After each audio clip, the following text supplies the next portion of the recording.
what are the pros and cons of pen testing? This is where we get to the meat of this.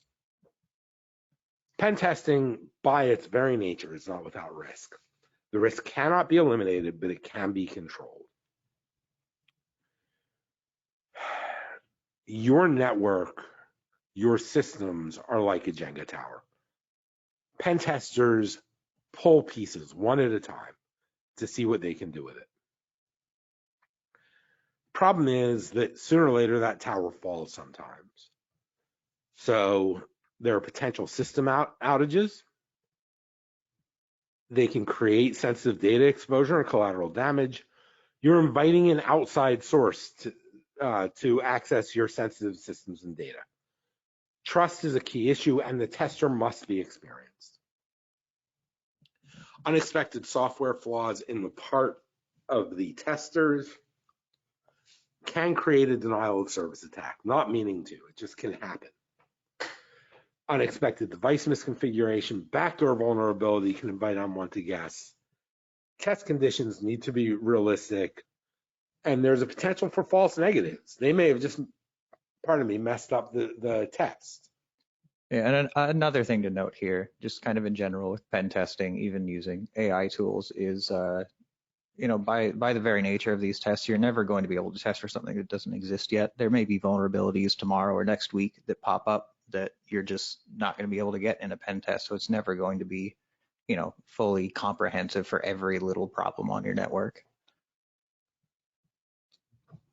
And pen testing is not a thorough audit.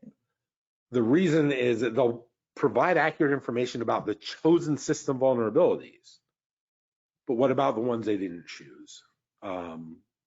As a hacker, I have blind spots. Every hacker has blind spots.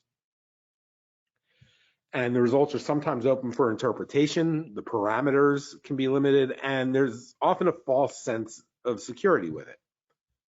So, should we pen test? So here's the first one. Don't test for an error condition you don't know how to handle. That is to say, if you have an error condition that would bring you down, you have no way of fixing it if it gets exploited. Pardon me. So that's one of the problems. It might reveal too much, and yes, that's supposed to be Pandora's box. You are opening Pandora's box. Who will watch the watchers? In other words, so let me give you an example from my own life. For a long time, I coached my high school's hacking team. Yes, there are hacking teams now. The hackers in the high school near my house, I coached them. I live in inner city DC. Some of these kids are not going to go to college just because it's not on their radar that they even could. Those kids ended up getting jobs as pen testers. They're doing quite well. I'm very proud of them. They're very good. The problem is they're also 19. They just graduated from high school in June. They're 18. They're 19 years old. How much judgment do they have? One of the important things with pen testing is just because you can break in one way doesn't mean you should break in that way, because it can break everything behind you. Untrustworthy tools, lack of tester skills, and custom testing exploits. We all have scripts that we wrote in order to let us do it. Vulnerability information leak. How much do you trust the person who's hacking not to post what they did? And management imposes restrictions, which is good, but it means it's not a thorough test. So, should you pen test your PSAP, your ECC?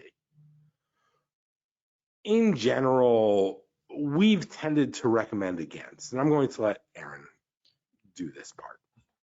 We've tended to recommend against. Why?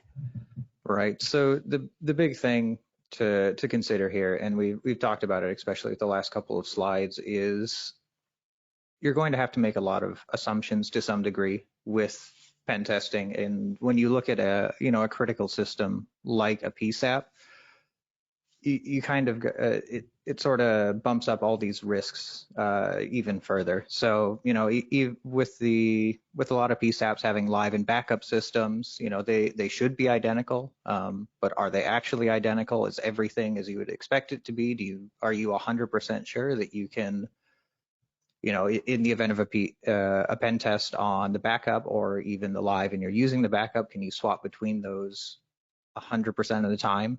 Because at the end of the day, if a pen test even interferes with one 911 call or one person trying to do their job in a very extreme situation, that's a pretty high risk for a service that has some viable alternatives that have a lot less risk associated with them. There are several security tests and other things that won't require you to potentially break into systems to get the same kind of information.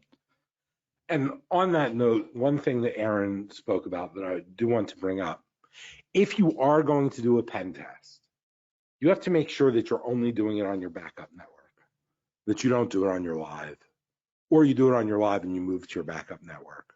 The problem with that is that the reason we have backups is emergencies, floods, outages, fires, etc. Well, now suddenly you don't have that backup available. And that's a danger. So you have to be very sure before you do it.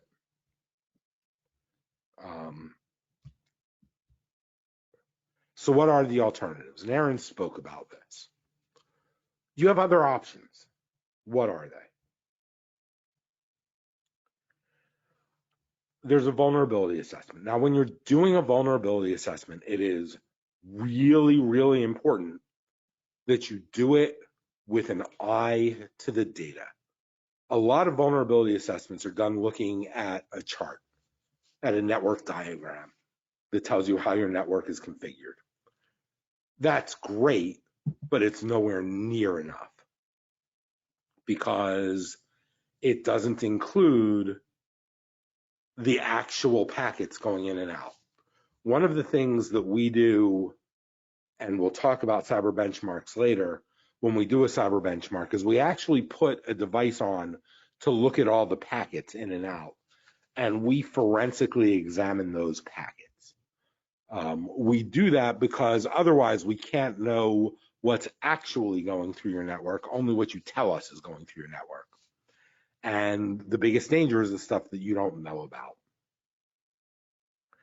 Vulnerability assessments identify potential vulnerabilities, but they do not exploit the vulnerability. We don't go in and then say, hey, why look, we could get in this way. Not because we couldn't get in, but because it's a bad idea. Types of vulnerability assessments. They're network-based scans. That's the sort of thing that we do. Host-based scans. That's more along the lines of SNMP, which you may have heard of. Simple Network Management Protocol. That's a matter of looking at each computer on your network and figuring out its vulnerabilities. Wireless network scans, again, your wireless network should never connect to your in-house network. It has to be separate. Web application scans and cloud-based scans. Those use a tool called Burp Suite, which runs attacks on websites. And database scans, if you're running databases, they will advertise and they are vulnerable. Databases are great, but you have to do data cleaning on them to ensure that you don't get people able to make changes to your database remotely. People have seen it before, so we didn't include it. One of my favorite XKCD cartoons is one where they name the kid with the middle name Drop Table Students, so that it broke the database every time the kid came up. Vulnerability risk assessments. A vulnerability assessment is the process of identifying, analyzing, and evaluating the risks. So, one, it identifies security issues with various internal and external factors.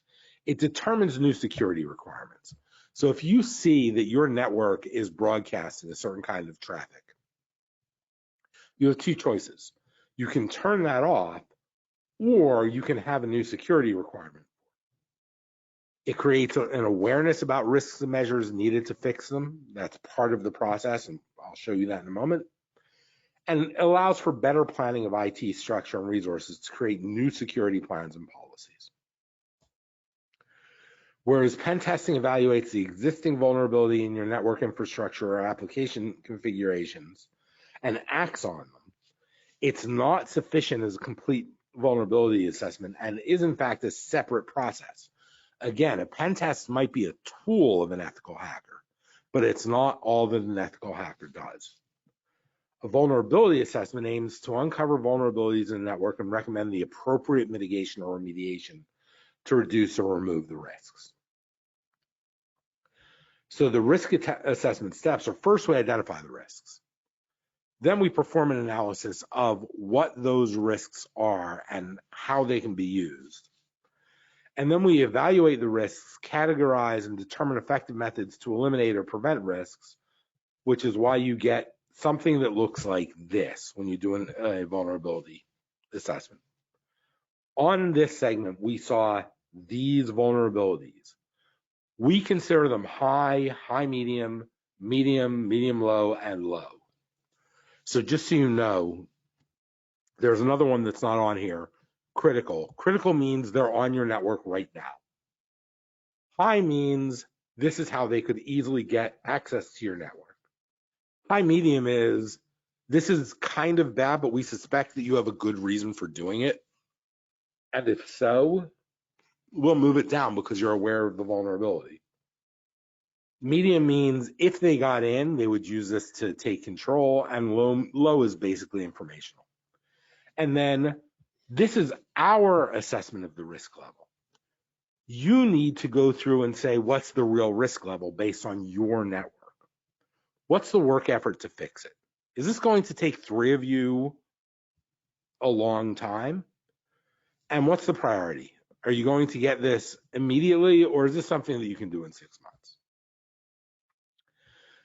Those last 3, your assessment of the risk level, your assessment of the work effort, your assessment of the priority are really crucial, because if it is crucial to the underpinnings of your network, but at the same time it is something that you can't fix quickly or easily, you're going to live with it until you find another solution. You have to. You have to do your job. Computers and computer security are not the job. The job is saving lives. It is only in that realm that we start looking at these risks. Another thing to consider here with risk level, work effort, and priority is, especially when you're looking at PSAPs and 911 hardware infrastructure, some of these things are going to be a necessary evil. There's certainly software, hardware that is necessary for operations here, but it may be using an insecure protocol and it can't use anything else. And what at that point, it's more important to figure out, what are you going to do about it? How do you mitigate it, even if you can't get rid of it entirely? Right. And we will work with you if you hire us for a vulnerability assessment. We'll get to that in a moment. The recommendation from NIST is for continuous monitoring and an independent assessment. This is really important. You need an independent assessor or assessment teams. The reason for that is, I'm going to be honest here, at least for the time being, I am the IT person for Secular. There are going to be some things that I'm going to say, oh yeah, but we know how to use that. We might or might not know how to use it safely. And that's where you need an independent assessor to come in and say, really? Do you need this? Is this something you must have? Because if not, then we should take it off. An independent assessor is really important. We go through independent assessments every year. You should too. So our cyber risk assessment, or our cyber benchmark as we call it. As I mentioned, we put a device on your network that looks at every packet in and out. And we go through each of those packets. We start looking to see, is there clear text? Are you talking to people you shouldn't be talking to? It's all of the things. Plus, when we're done, we give you policies, preventive architecture techniques review. We will show you how to architect your stuff safely, a cyber incident response plan for when everything goes bad, and we'll look for anomalies. So we offer, now here's the thing, we're not the only people who offer this.